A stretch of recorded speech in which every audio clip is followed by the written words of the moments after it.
Well, Roland Berger, strategy consultants, say Africa has grown its middle class to exceed India's in size, as over 310 million people rather today are able to spend more than $2 per day. Now, Nigeria is one of the biggest consumer markets worldwide and is growing by 3% annually. The country's GDP growth has averaged 7% over the last 5 years. And much of it can be attributed to the non-oil economy.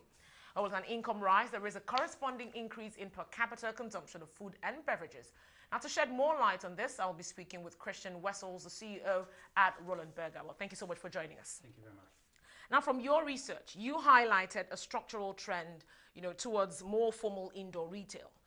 Do you think Nigerians are inclined to buy more made in Nigeria, products as we see a shift from the traditional markets to the formal indoor retail? Yeah, I think there are a couple of really fascinating things are happening in the consumer markets. If we start really with the consumers itself, I mean, you mentioned the number for sub-Saharan Africa of more than 300 million people who really become the emerging middle class. But if you reflect on Nigeria specifically, we're talking of 30 million and more people who are actually participating in consumer markets. So the real fascinating thing that is happening, that on the one hand, they're interested in mass market products, but secondly, they're very brand conscious. They really want to buy quality, albeit in maybe smaller packages. So this is the one thing. Then the second thing we call the Nigerian miracle. Actually, the miracle is how to get all these products to the end consumers. You're such a huge country, but wherever I go in this country, I feel that juice products, snacks products, so everything has been distributed so effectively, to the extent that if I'm in traffic to the airport, I could buy everything from a Forbes magazine to an orange juice or a snack. But here we see a shift. In whatever has been done in the past in distribution will move gradually to more formal and more indoor retail concepts. Yeah, so if you think about a couple of numbers, probably currently you have 100 larger retail outlets in Nigeria, but you have 600,000 small indoor shops, but the vast majority of business is still open market. For some of the consumer goods companies, up to 80 or 90% even. All right, now, well, still on the shift, and how fast do you think this sector will grow? I mean, at the moment, the traditional market serves about 65% of consumers. Our small indoor serves about 34%, and then the large indoor serves just, what, 1%? Yeah, absolutely. I think the shift to blend in a couple of numbers, the formal retail space, we expect to grow in excess of 20%. So if you really look at the numbers that I said earlier, so how many, what's the percentage of volume business that really goes via indoor retail, this will grow in excess of 20%.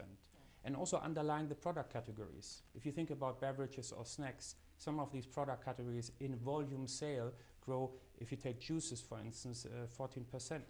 And you mentioned the question, are there any homegrown companies? This is great because I think Nigeria has seen a lot of very successful companies that actually produce in Nigeria in a quality that everybody in London, Frankfurt or in New York could easily buy the same product.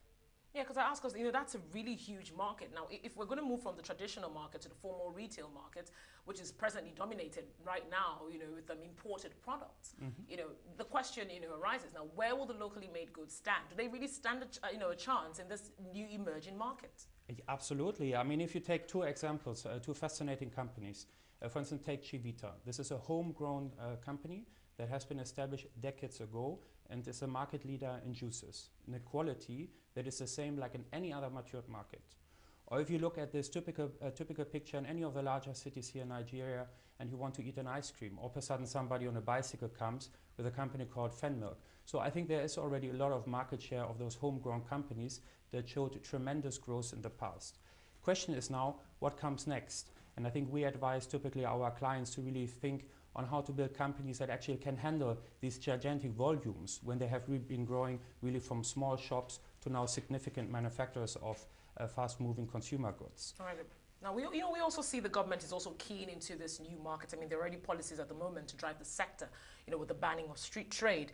Now, what other policies, in your opinion, will be vital to driving this sector? I think number one is really to support local businesses. And in the local businesses, I have a strong sympathy, to be honest, to really shift to local manufacturing. Because it's not only that we can buy Nigerian products, but we can also buy it off companies who provide jobs and really therefore keep more wealth within Nigeria. I think government therefore can really support those companies with favorable regulatory environments, with driving more innovation, but with also developing the underlying agricultural sector that provides the necessary inputs into those products. All right, well, just before you go, now let's look at the luxury end of the market in Nigeria. How big is it? What opportunities lie there, the luxury end of the market? In the luxury end of the market, I think there's a great unlocked value, because as you well know, so much of this value has been taken to Dubai, to London, or to other places in the world. I think the emergence of the first affluent and luxury brand outlets here in Lagos, for instance, clearly indicates that some of this value will relocate back to Nigeria again. But let's not be mistaken. I think the mass market opportunity that has been broadly not been addressed as yet is the biggest opportunity, as collectively we're talking about 35 million Nigerians. All right.